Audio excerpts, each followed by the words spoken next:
Révérend Cano-Luc. Bonjour, révérend. Bonjour. Alors, vous avez une longue biographie, mais on va commencer par la fin. Alors, le 9 juin 2011, vous êtes le chef du diocèse de l'Église du christianisme céleste qui compte en Côte d'Ivoire plus de 1000 paroisses pour un effectif estimé à plus d'1 million de fidèles.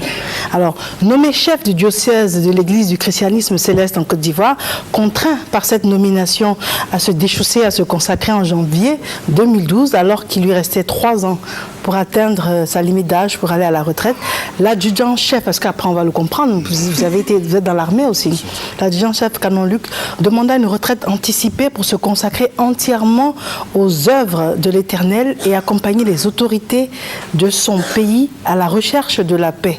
Et cela a été couronné par le Grand Prix de la recherche de la paix qui vous a été décerné par le Comité national de distinction des Grands Prix de la République de Côte d'Ivoire et c'était le 22 décembre dernier. Révérend, félicitations et bonjour. Merci. Merci. Alors nous avons un élément à ce sujet. D'accord, très bien. Donc nous allons poursuivre. Alors c'est une dense et riche de carrière, mais cela fait partie des aboutissements, cette consécration? Oui, effectivement, cela fait partie des aboutissements parce que rien ne vient au hasard. Il faut le préparer, il faut le concevoir, et puis après, vous avez le mérite. Et nous pensons qu'à travers ce prix, c'est un mérite et c'est une consécration. D'accord, oui. Très bien. Alors quand on prend votre histoire, votre parcours, on réalise que vous avez plusieurs cordes à votre arc. Je voudrais comprendre, vous dites quoi? Vous avez plusieurs cordes à votre arc, c'est-à-dire vous avez une carrière dans l'armée. Oui, j'ai une carrière dans l'armée. Dans la musique enfin, pas dans la musique, on ne peut pas vivre dans la musique parce que je n'ai pas prospéré dans la musique. Et aussi cette longue carrière aussi dans la vie spirituelle. D'accord, oui. Très bien. Alors si on parle de vous dans l'armée? Dans l'armée, vous savez que tout citoyen doit passer au drapeau. Donc j'ai été appelé au drapeau, sous les drapeaux, en 1979. J'ai fait mon armée, mes premiers pas, à l'école des cadres du service civique de Boaké. Et là, j'ai fait une carrière professionnelle après 2 ans. D'accord. Après 2 ans, j'ai été engagé dans l'armée. Et c'est là que j'ai eu à passer des concours et faire des stages qui m'ont valu aujourd'hui être ex-adjudant-chef de l'armée. D'accord, ex-adjudant-chef ex-adjudant-chef de l'armée. Puisque je ne suis plus maintenant dans l'armée. Après avoir demandé ma retraite anticipée, je suis maintenant à la retraite consacrée aux œuvres de Dieu. Très bien. Alors cette rencontre avec la spiritualité, comment est-ce qu'elle est née? Oui, 79, vous savez que 79, 77, 79, c'était l'euphorie totale pour la jeunesse en Côte d'Ivoire. Et puis cette religion amène aux jeunes de ne pas boire ni fumer. Donc, ce n'est pas beaucoup de jeunes qui aimaient cette religion. Vous savez bien, quand bien même que vous touchez à cette religion, il y a la foi n'y est pas tellement, et vous continuez de faire ce que vous voulez faire parce que c'est la jeunesse. Voilà, parce que moi je suis allé un peu plus tôt dans cette religion. Donc, c'est au cours d'un culte que je devais aller faire dans une école, dans une église catholique. Vous savez que j'étais catholique. Et c'est là que j'ai eu à rencontrer un frère qui lui était un chrétien céleste. D'abord je connaissais cette religion, mais je ne savais pas que lui il était chrétien céleste. Qui m'a dit un coup, mais où tu vas? J'ai dit non, mais je vais à Saint-François-Xavier. chose rare, c'est qu'il voyait que je tenais un paquet de bougies. Un paquet de Un paquet de bougies. Il me voyait tenir un paquet de bougies. Alors moi, au fond de moi, puisque c'était 79, je continuais de fumer. Bon, pour moi, c'était un paquet de cigarettes. Vous voyez bien. Donc, quand il m'a dit, bon, aujourd'hui, bon, écoute, quand il m'a vu tenir un paquet de bougies, il m'a dit, aujourd'hui, bon, tu m'accompagnes chez moi, dans ma paroisse aujourd'hui. J'ai dit, oui, non, ben, chez moi, tu m'accompagnes aujourd'hui à la prière. D'accord, ok. J'ai dit, bon, allons-y. Bon, l'histoire du paquet de bougies, c'est que, avant que je ne rentre chez lui, je suis rentré dans une boutique d'un Mauritanien. Donc, je lui ai demandé, à ce moment, je fumais la cigarette Craven. Je lui ai demandé un paquet de Craven. Bon, je ne sais pas comment il a entendu. Il m'a donné un paquet de bougies que moi, je ne me suis pas rendu compte. Voilà, quand je suis sorti, c'est là que j'ai vu mon frère. Donc je tenais le paquet, mais je n'ai pas pu l'ouvrir, je tenais.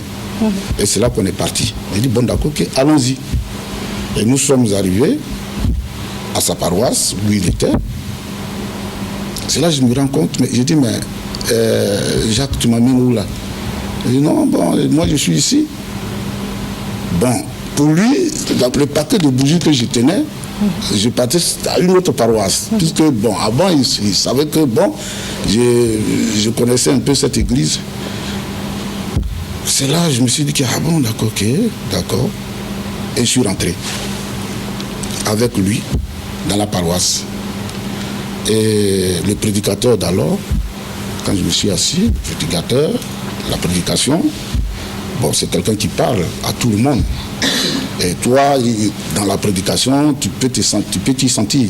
Oui. C'est ainsi qu'en parlant, il m'a dit, bon, à partir d'aujourd'hui, vous êtes arrivés, l'Éternel Dieu vous a appelé dans son église pour vous utiliser.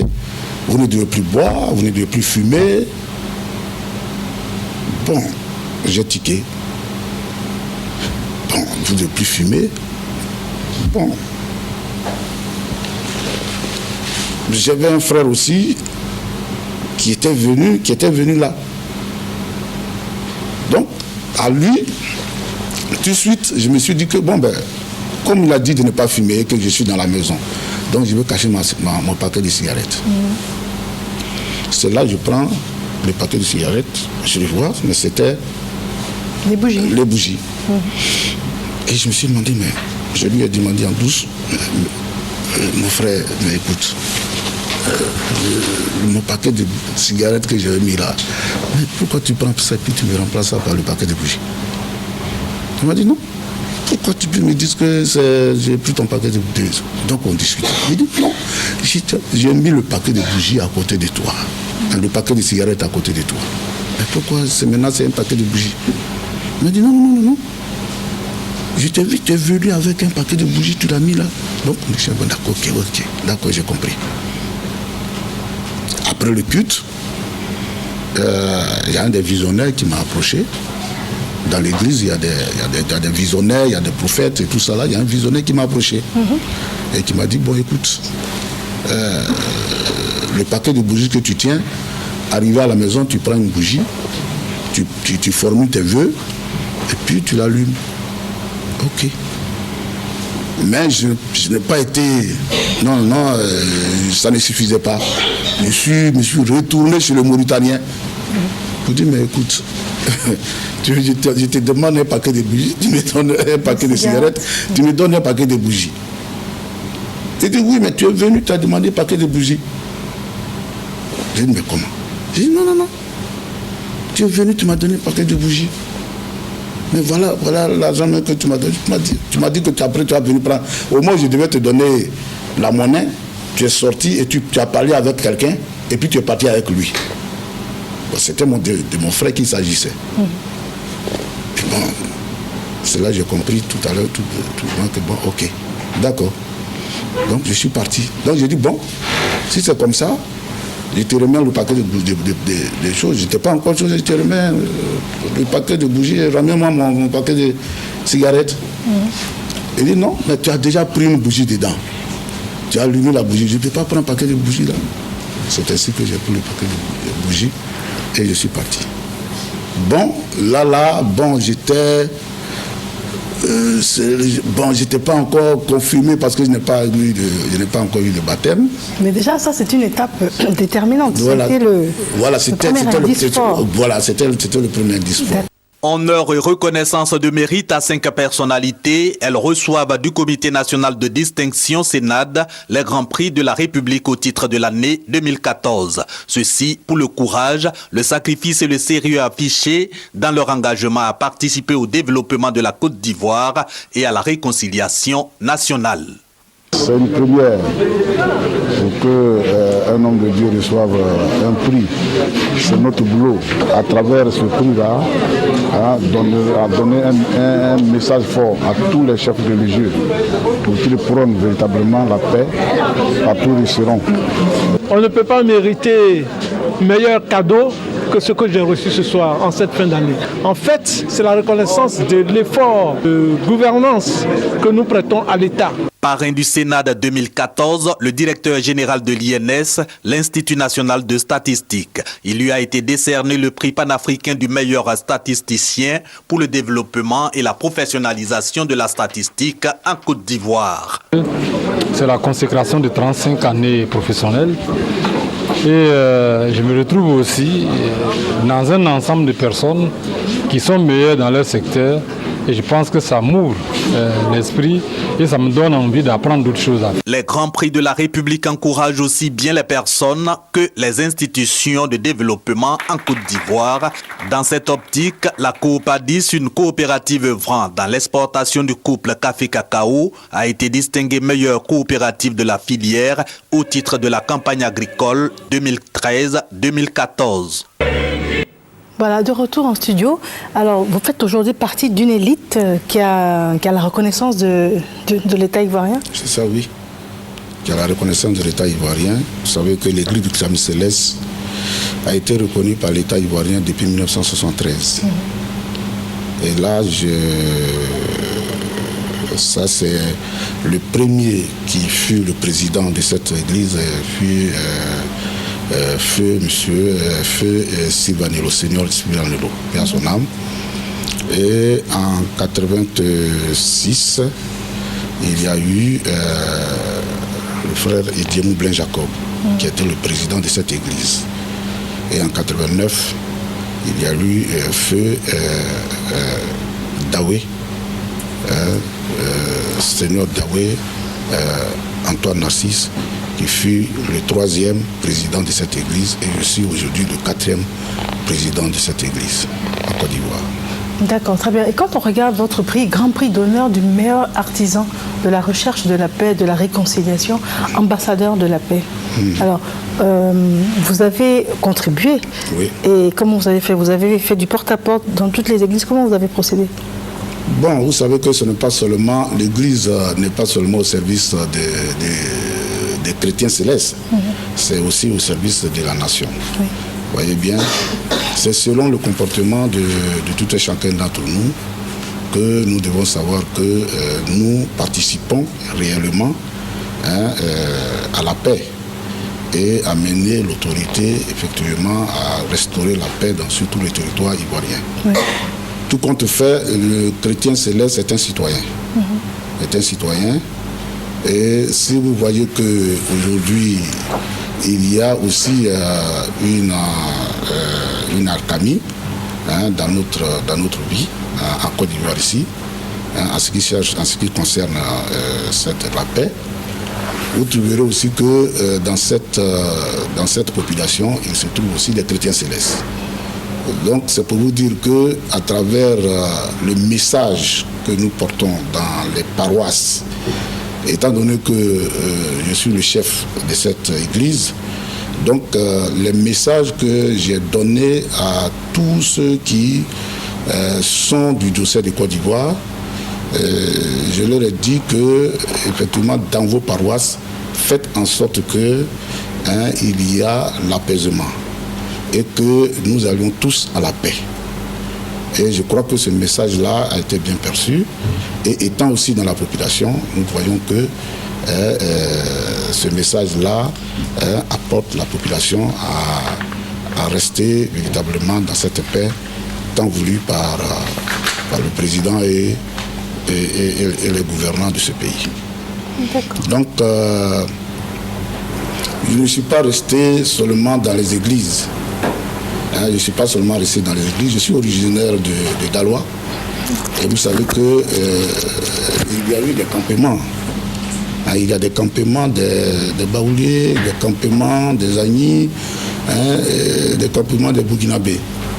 Et là, je suis allé dans des campements pour prendre cette paix-là, pour dire à tous ceux qui sont sur le territoire de nos ancêtres qu'effectivement, qu'ils sont venus, il faudrait qu'il y ait l'harmonie, la fraternité, l'amour entre les hommes.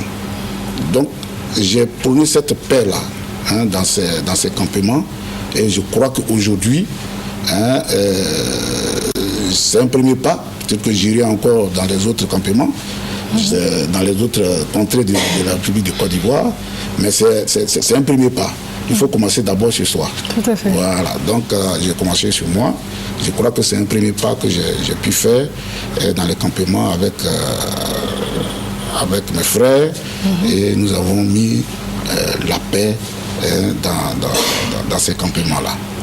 Bon, vous avez vu que l'église aussi du christianisme céleste est par moments déchirée. Il y a certains qui ne veulent pas, il y a certains qui veulent. Bon, étant donné que je suis légal et je suis reconnu par l'État ivoirien, bon, j'aurais pu aller faire des forcing dans des paroisses depuis que je suis nommé chef du diocèse.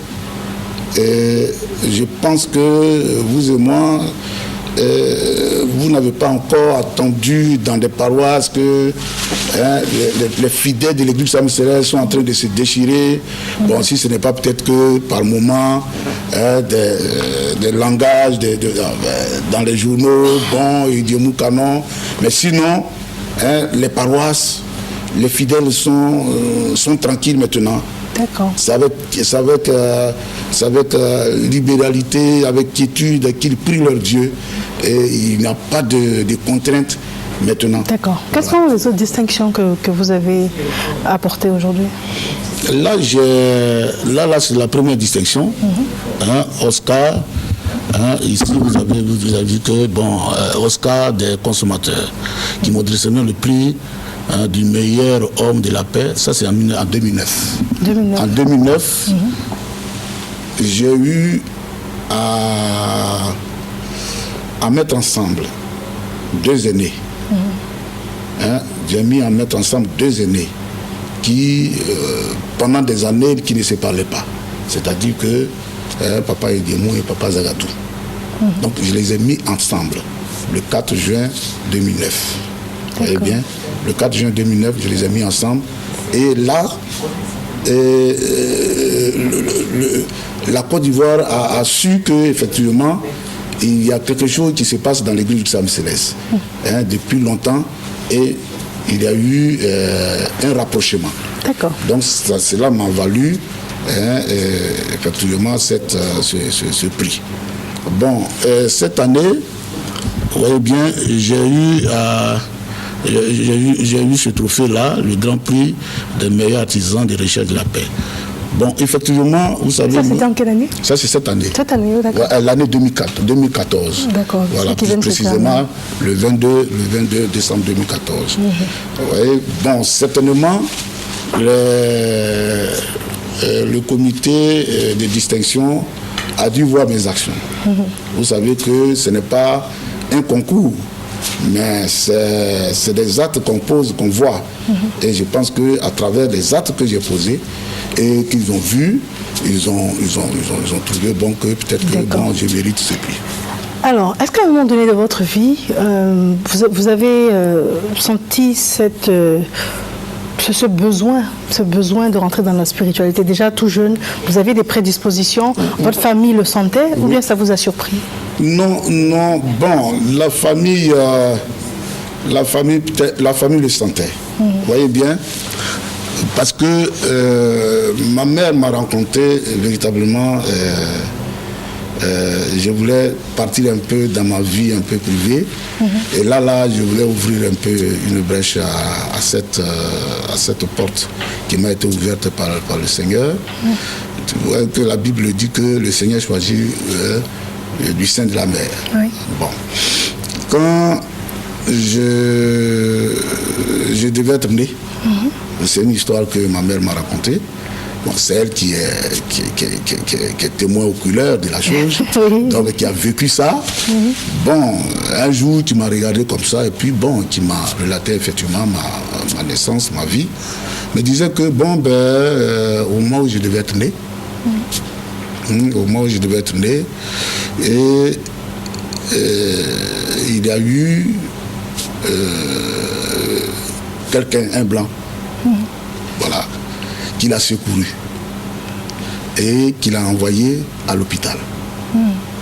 Qui a même demandé à ce que lorsque celui qui va être né, si il est garçon, il s'appelle Luc.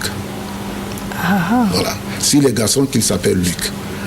Et qui a même donné des moyens aux femmes, aux sages-femmes qui étaient là, qui ont donné des moyens aux sages-femmes et de s'occuper de moi.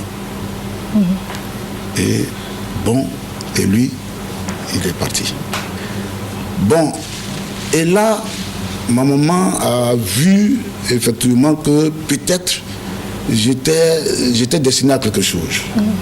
Pourquoi le monsieur l'Européen était dans la spiritualité déjà? Non, ben moi je ne sais pas. La maman aussi ne sait pas. Ah, la maman ne sait pas. Voilà, la maman aussi ne sait pas, puisqu'elle est chose, elle ne sait pas. Vous voyez bien. Donc, c'est par là que, au moment où il y a eu cette histoire des gens qui étaient censés être des hommes, des sauveurs d'âmes ici, qu'on appelait des irigis et autres, ma maman a vu cela, dit, je veux que tu ailles voir aussi ces gens-là pour te protéger. J'ai dit non, moi je ne peux pas aller, je ne peux pas. Elle a dit non, mais il faut que tu ailles. J'ai dit non, je ne peux pas aller, c'est pas possible. Vous ne vous sentiez pas attiré par... Non, j'ai dit non, c'est pas possible. Mais il faut dire que avant même que je le sois, quand j'ai vu après que je suis allé, mais je suis retourné, je ne suis pas arrivé, je ne suis plus reparti à cette église. Mais j'ai continué mes études. Et c'est quand j'étais au lycée classique de Boaké que j'étais malade. J'étais malade et je suis revenu sur Abidjan, près de mes parents. Plus précisément à Boudoumé. D'accord, mais ce que je vais vous demander, on va essayer d'aller un peu plus vite. Spiritualité, mariage, ça allait spontanément ensemble? Oui, vous savez que d'abord, bon, ça ne peut pas aller ensemble, puisque déjà, étant donné que j'étais spirituel, il fallait, disons, une sécurité. Vous voyez bien, il fallait une sécurité. Moi, je me suis vite marié. D'accord. Voilà, il fallait vraiment une sécurité. Et j'ai remarqué mes amis d'enfance, qui n'étaient pas mariés, aujourd'hui, ils n'y sont plus. Il y a plein qui ne sont plus. Il y en a qui sont véritablement dans le monde. Vraiment, c'est pas possible. En tout cas, ça vous a aidé à vous... Ça m'a aidé véritablement à me stabiliser. D'accord. Et je me suis dit que véritablement le mariage m'a vraiment aidé. D'accord, très bien. Nous avons un élément à vous présenter pour lequel vous n'êtes pas au courant. C'est tout de suite. Bonjour papa, on te suit à la télé, ta place est là. Hein. Nous on est en train de manger, on t'attend. Dès que tu viens, en tout cas on va faire la fête à la maison. Continue, lève, que Dieu te soutienne. Et nous aussi on est derrière toi. Tes enfants, tout le monde te soutient, vraiment. On est en joie. Ah bon? Ah, ça, vous y attendiez pas. Hein? Ça, je ne m'entendais pas.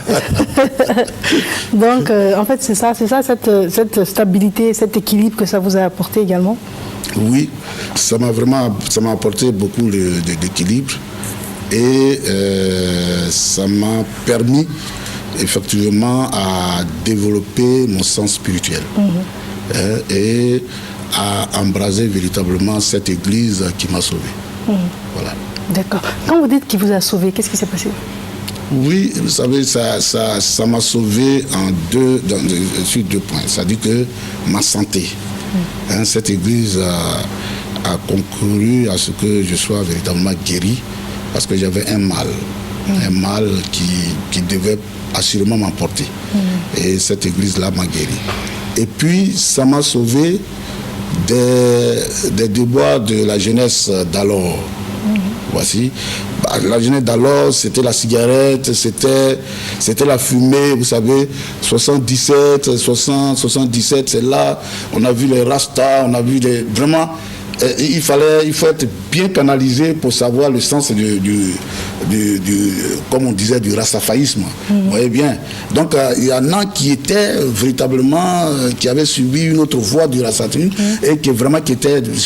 Et cette jeunesse-là, bon, je me suis dit que effectivement, étant rentré dans cette église, ne fumant pas, ne prenant pas l'alcool, en tout cas, ça m'a sauvé. Et aujourd'hui, peut-être que à travers ce comportement, aujourd'hui, je suis responsable de cette église. Voilà, donc je crois que je dois beaucoup à cette église, franchement. Et puis du côté aussi professionnel, bon, ça m'a beaucoup aidé aussi à être stable dans ma vie professionnelle. D'accord, très bien. Alors, nous avons un autre élément à vous proposer et c'est tout de suite, on en parle juste après. Ok, bonjour papa, c'est ta fille depuis Accra. D'abord, je t'adresse un message de bonne heureuse année. Je te dis bonne année. Je te dis aussi merci. Merci pour tout ce que tu fais pour tes enfants. Merci pour tout ce que tu fais pour l'Église. Tu as toujours été un père présent dans la vie de tes enfants. Malgré nos choix un peu bizarres, nous as toujours soutenus. Tu as toujours été avec nous. Donc, je te dis, tu es un père vraiment formidable. Je t'aime beaucoup. Je t'aime énormément. Quelquefois, quand on me demande, même, je dis, oh, j'aime mon papa plus que ma maman. Donc, souvent, quand maman dit des choses par rapport au vieux, ça me fait un peu mal, mais bon. Je prends ça comme ça.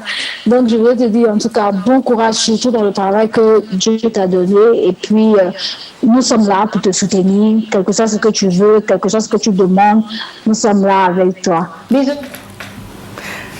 Alors, eh ben oui.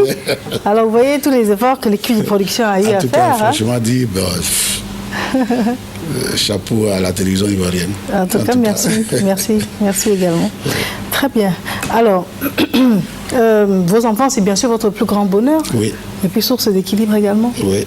En tout cas, franchement dit, j'ai eu tous mes enfants quand j'ai connu cette église. Voilà. J'ai eu ma femme quand j'étais dans cette église. J'ai eu mes enfants quand j'ai connu cette église. Donc l'église est tout pour moi. Voilà, l'église du Christianisme Céleste, c'est tout pour moi, franchement. Et ils sont tous de la même obédience, de la même église? Oui, ma fille aînée qui vient de parler, elle est une dévancière dans l'église. Bon, celui qui est à côté de sa maman là, voilà, c'est maintenant qu'il est arrivé, sinon il était aux États-Unis, c'est maintenant qu'il est arrivé. Et je pense qu'il fera, il va suivre aussi sa sœur. D'accord. Alors, quelle attitude est-ce que vous auriez eu si, par exemple, les enfants avaient une autre option dans ce qui concerne la spiritualité? Vous auriez été d'accord ou bien vous auriez été contre? Non, là, je ne serais pas vraiment un bon guide spirituel. Parce qu'il a été dit, ma famille et moi, nous louerons l'éternel Dieu. Vous voyez bien, c'est vrai que en étant catholique, tu peux louer Dieu, en étant chaud, tu peux louer Dieu, mais seulement, la Bible aussi lui dit que vous irez tous ensemble au lieu indiqué pour la prière et vous revenez tous ensemble. Pour ne pas que le diable pénètre entre vous. Donc je pense que je ferai tout à ce que vraiment mes enfants soient là où je suis. Voilà. D'accord. Très bien. Alors, si vous aviez à parler aux âmes un peu perdues aujourd'hui, en tant que rassembleur, en tant qu'artisan de la paix, quels seraient vos propos? Bon, les âmes un peu perdues, vous savez que les âmes perdues, Dieu n'a pas envoyé l'homme sur terre pour être perdu. C'est le comportement de chacun de nous qui fait qu'aujourd'hui, bon, on se voit perdu. Bon, et là, les âmes un peu perdues, c'est le désespoir. Donc, nous sommes, en tant que chefs religieux, nous sommes amenés à envoyer l'espoir là où il y a le désespoir. Donc, si bien que à travers de l'évangélisation, nous pensons que l'Éternel Dieu fera en sorte que ceux qui se sentent perdus, on les voit effectivement revenir à l'Éternel Dieu et que l'Éternel Dieu les accepte. Vous voyez bien. Quand tu te sens perdu, c'est parce que tu as fait mal et que Dieu s'est détourné, a détourné sa face contre toi. Donc c'est si bien que si tu te répands et que tu viens vers l'Éternel Dieu, je pense que la libération sera totale. Et aujourd'hui, je dis à tous les âmes qui se disent perdus, ce n'est que un temps que nous pensons sur la terre, et qu'ils gardent espoir. Un jour, l'Éternel Dieu saura les aider à se repentir et à revenir vers lui. Voilà. D'accord. Très bien.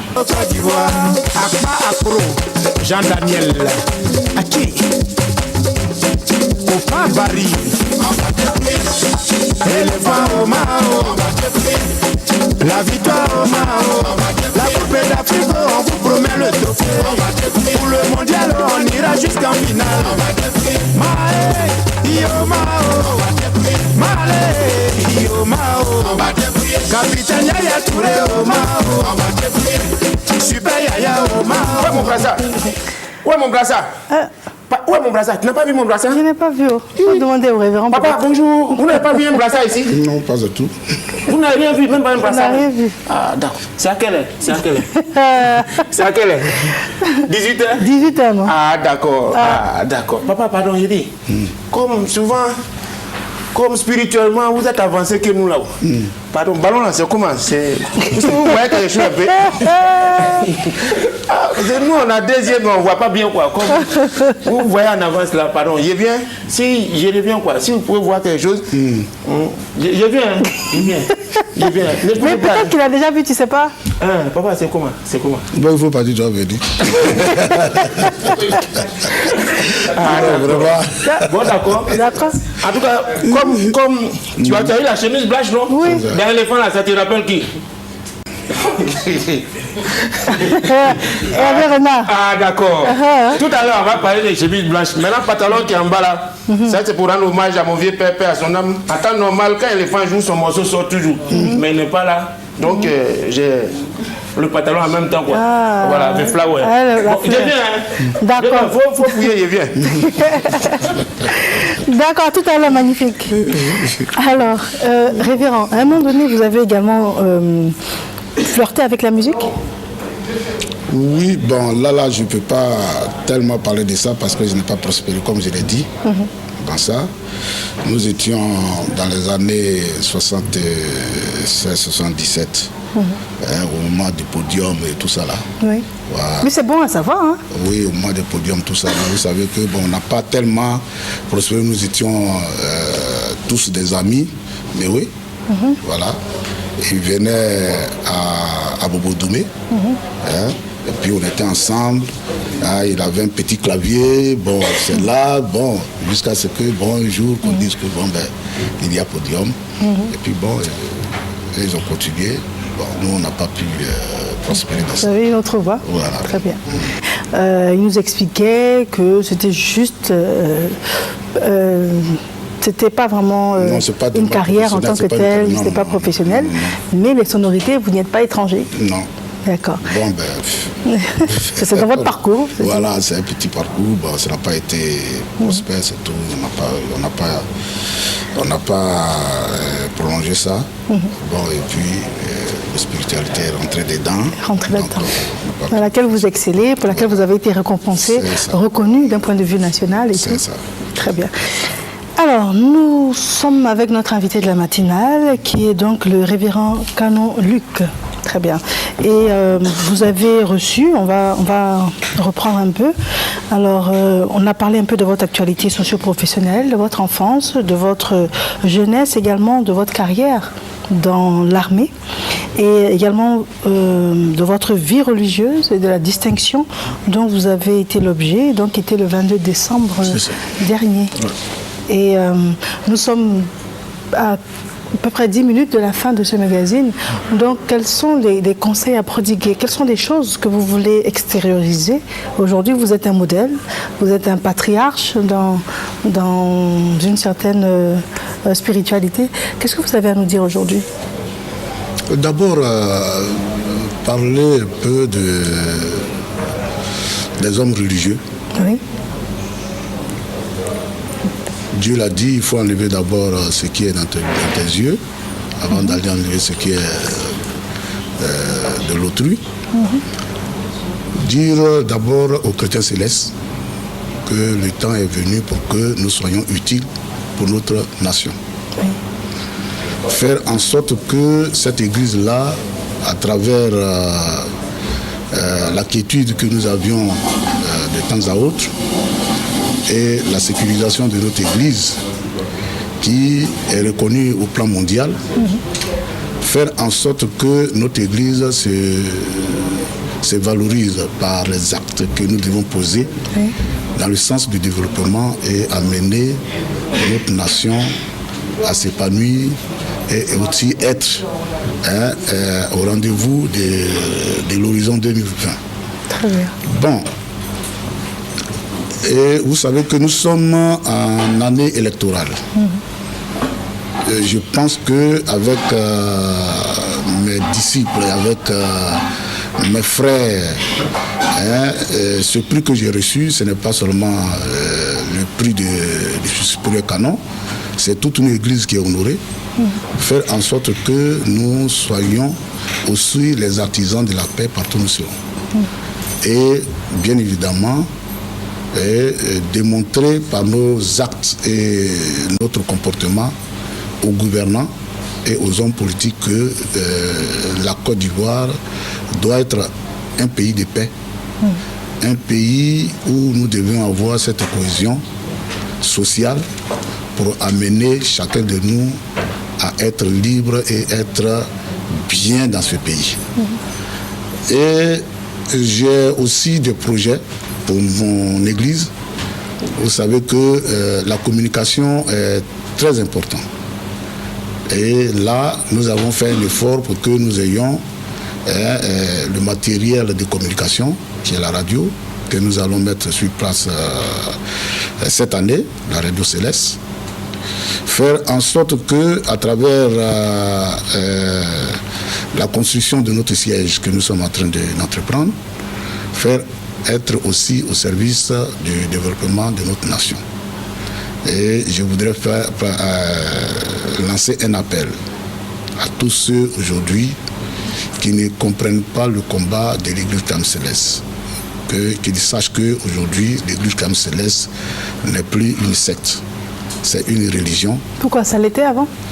Bon, vous savez que quand vous n'êtes pas reconnu internationalement et que vous êtes localement reconnu, on vous dit que bon, vous êtes une secte. Aujourd'hui, l'église du christianisme céleste est sécurisée par l'OAPI, sécurisée par l'OAPI, par l'OMPI. Donc, c'est pour vous dire propriété intellectuelle. Comment? Par la propriété intellectuelle. Voilà, par la propriété intellectuelle. Donc, c'est pour vous dire que l'église du christianisme céleste est connue mondialement maintenant. Personne d'autre ne peut utiliser l'église céleste à des fins personnelles. Donc ce n'est plus une secte, mais c'est une religion. D'accord. Voilà. Quelle est la vision? L'église céleste qui a été fondée par le fondateur, c'est-à-dire le SBJ Oshofa, béni soit son nom, paix à son âme. Et aussi, elle est africaine d'abord. Vous savez que tout ce qui vient de l'Afrique est considéré comme considéré comme indigène. Hein, vous voyez bien. Et aujourd'hui, nous trouvons l'église du Christianisme céleste dans les 5 continents du monde. Vous voyez bien. Au Japon, partout, il y a l'église du Christianisme céleste. Donc aujourd'hui, à travers la reconnaissance mondiale, nous devons démontrer à nous tous, aux hommes que nous ne sommes pas de ceux aujourd'hui qui disent que, bon, ben, en venant à l'église du Christianisme céleste, tu peux avoir une richesse, ainsi de suite. Non. Mais il faut que nous espérons à une spiritualité qui, à travers nos prières, nous amène à croire que, par la foi, que l'espérance, ce n'est pas ce que nous voyons, mais c'est ce qui vient après. Vous voyez bien, et au-delà dans les choses. Mais avant cela, il faut que nous ayons des choses qui puissent nous accompagner à avoir le mérite d'être au royaume des cieux. C'est-à-dire par des créations, des écoles, mais pourquoi pas? Puisque vous voyez bien que nous avons des églises, l'église catholique qui a envoyé des écoles catholiques, il y a eu des écoles protestantes. Donc nous aujourd'hui, avec cette tranquillité que nous venons d'avoir, nous devons tous être ensemble pour que nous prions et que l'État peut-être nous vienne en aide pour créer des écoles, aussi des hôpitaux. D'accord. Dernière question avant de conclure notre entretien, parce qu'on a un invité qui revient là. Il nous a dit qu'il revenait. Donc, quand on pense au christianisme céleste, on voit les personnes déchaussées. Quelle est la signification? Dieu l'a dit dans les autres 3 versets. Dieu l'a dit que là où tu te tiens, c'est un lieu saint. C'est un lieu saint et que tu dois être déchaussé. Vous voyez bien? Bon, le corps de l'homme est considéré comme un temple. D'accord. Vous voyez bien? Donc, si vous êtes dans la soutane, vous êtes considéré comme un temple. Vous êtes considéré comme un lieu saint. Vous êtes considéré comme un saint homme. Donc, vous voyez bien? Donc, du coup, les chaussures que vous portez ne sont plus en concordance avec la sainteté et la présence de Dieu.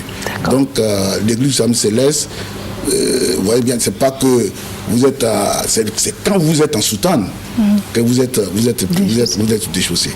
Quand vous êtes en soutane. Tel que moi, en tout cas, toute ma vie, qui me restera sur cette terre des vivants, je serai en soutane. Donc, vous me verrez les pieds plats, puisque je suis en soutane. Et quand je serai en veste, je porterai ma tenue. Mais c'est dit que la tenue que nous portons, qui est la soutane, n'a pas besoin de chaussures. D'accord, voilà. Très bien. Alors nous sommes quasiment au terme de ce magazine. Nous avons rappelé... Pardon, attends. J'ai dit, les filets là déjà, ça... Pardon, excusez-moi, pardon, je dis. Pardon, faut demander à papa quoi. Comme il n'y a pas de chaussures là. Il y a un joueur des éléphants qui est céleste quoi. Il joue ça Magoubé, il va jouer comment? Mais je l'ai dit déjà que s'il est en soutane, il va jouer sans chaussures. C'est vrai. S'il est en soutane, il va jouer sans chaussures. Ah, il faut le tuer. Donc... oh, vraiment. Papa, ça va un peu? Oui, ça va. D'accord. Je suis revenu, vous avez trouvé un peu, vous avez vu? Bon, Dieu a dit de prier pour la nation dans laquelle nous sommes. Oui, c'est ça. Étant donné que je suis ici en Côte d'Ivoire, et que c'est ma nation, je pense que je vais prier. Je vais prier et je vous donnerai mon numéro. Je vous donnerai mon numéro et vous allez trouver que après le match, vous allez m'appeler. Après le match? Oh, on applaudit à la maison là-bas, applaudissez à la maison. Non, merci beaucoup papa. Non, vraiment c'est de bon augure. Parce que la Coupe d'Afrique même actuellement c'est comme élection des Miss. Oui, c'est comme élection des Miss en l'absence de la détentrice de la couronne qui est le Nigeria. Bon, la première dauphine qui est Burkina, vice-champion éliminée. Actuellement, on cherche deuxième dauphine. Donc la Côte d'Ivoire au maquillage. C'est jamais elle va monter sur pour dire, les gens, pardon, je charge trop, pardon. Je ne sais pas si vous faites. J'ai rentré à la maison comment. En tout cas, mais la dernière fois. Oui, la dernière fois. Comment ça s'est passé? Quand on nous menait là, c'est comme s'il y avait promis aux gens qu'ils voyageaient et puis ils ont annulé le voyage. Moi, j'ai fait un jour à Bassam, je ne peux pas rentrer au quartier. Donc, attends, excuse-moi, j'ai un appel. Daoukro. Allô? Oui, oui, président. Oui. Ne quittez pas. Tu sais ce qu'il dit? Le président Bédier. Il dit que si l'éléphant gagne, là, il y a un mois de péage cadeau. Oui, oui. Maintenant, on ne dit plus pont HKB. On dit ça en anglais, on dit bridge. D'accord. D'accord, d'accord. Donc tu vois, maman, les nouvelles sont tellement bonnes que les gens là. Mais tu nous parlais de ta tenue blanche. Oui, oui, oui. Notre entraîneur là, Tom me disait, depuis il était dans Zambie, il a en chemise blanche. Partout il passe il a en chemise blanche. Même à l'éléphant actuellement. Non, j'ai dit bon. Tu vas mettre la chemise blanche. Je vais mettre ça en même temps, on ne sait jamais. On ne sait jamais où. Si quelque chose peut se passer dans Zambie là. C'est pas mauvais. D'accord. Et c'est également un hommage également par rapport au pantalon? Oui, oui, par rapport au pantalon, comme je disais tout à l'heure. Pantalon aussi, je ne peux pas soulever. Après le théâtre, là, vraiment, on s'est blessé un jour. Vous avez pensé que c'est amusement. Par rapport au pantalon, c'est tellement fleuri que je voulais vraiment, à cette occasion, rendre un vibrant hommage à mon vieux père, paix à son âme, Johnny Lafleur. Comme tu vois, quand l'éléphant joue, chaque jour, il a un morceau. Chaque jour, il a la chanson. Vous avez dit que quand nous, on chante, l'éléphant ne gagne pas. Bon, on n'est plus là. S'il ne gagne pas, cette fois-ci-là, si vous ne gagnez pas, j'ai l'autre morceau qui est regardé. Tu as appelé comment le pont maintenant? Comment ça s'appelle? Unzwe Bridge. Lui-même, il arrive. Il arrive. Ah bon, d'accord. Président, Président, oui, ça va bien, Président. Bonjour, Président. Mais vous êtes sportivement, il n'y a pas 20 La Côte d'Ivoire joue, je suis dans la couleur des éléphants. Mais je pense bien qu'aujourd'hui, en cas de victoire, vous allez passer sur le pont gratuitement. Oui. Pendant un mois. Et de deux, le poste à péage sur l'autoroute gratuitement pendant un mois. Je sais que nous allons gagner. Comme il a dit tout à l'heure, l'homme de Dieu, il a dit après le match de l'appeler. Oui, oui. Mais c'est qu'après le match, on connaît déjà le score. Non, moi, je vais l'appeler avant. Pour l'instant, moi, je vais dormir et dites-moi le résultat. Président, on ne peut pas regarder le match ensemble. Je suis cardiaque. Vous savez, ces jeunes Camerounais ne sont pas intelligents, ils sont très malins. Ils vont vouloir aggraver ma maladie. Donc, tous pour la victoire et le pont vous appartient. Gratuitement. C'était le message que je tenais à vous livrer. Ma fille, ça va? Oui, Président. Je vais... Henriette m'a appelé. Je ne vais pas trop durer dehors.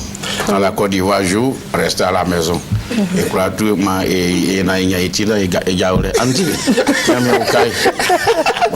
Merci beaucoup, Président. Merci pour l'amour que vous placez à la salle et après dans Bédier. Il ne fait pardon. Gagner, on va manger les vrais plats dans le restaurant aujourd'hui. De l'émergent de riz à la sauce péage, un demi-pont de poulet, ça fait quoi? Ça fait quoi? Pardon. Révérend Canolique, nous sommes au terme. Un mot pour dire au revoir. En tout cas, franchement dit, je pense que nous sortons d'ici avec une note de gaieté. Et je crois que cette note de gaieté-là va nous accompagner jusqu'au terme de notre match. On verra bien. Très bien. On verra bien. Nous allons prier. On verra bien. On va prier. Voilà. Magnifique. Merci en tout cas. Merci beaucoup. Et puis on va ensemble. 3-1 pour les éléphants aujourd'hui soir. C'est tout. On va fermer bouche les gens. C'est tout. 3-1. Et puis c'est tout. D'accord. Voilà. Merci de nous avoir suivis. Il est 8h00. Promesse tenue. Voilà. C'est l'émotion parce qu'il y aura 3-1. Voilà. Je vous retrouve demain dans le cadre de ce magazine. Et d'ici demain, vous prenez soin de vous et des autres. Et puis à nous la victoire.